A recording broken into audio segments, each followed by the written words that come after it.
I'm going to decipher the text from an unreadable document. First, upload the document you need to process.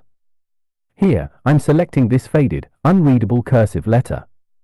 This is the document. Next, select the language of the document.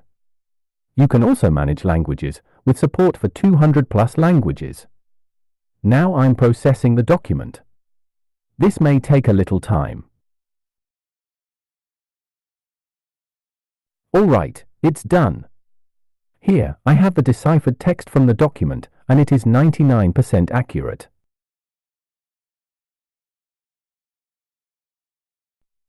There is also an enhancement note showing what was improved.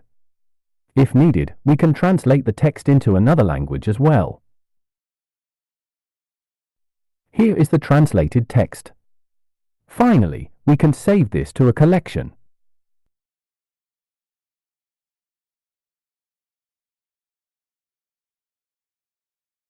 In the document section, I can see all my previous results. The first one is the latest. Here, you can see how degraded the original document was, but Scripily still deciphered and transcribed it accurately.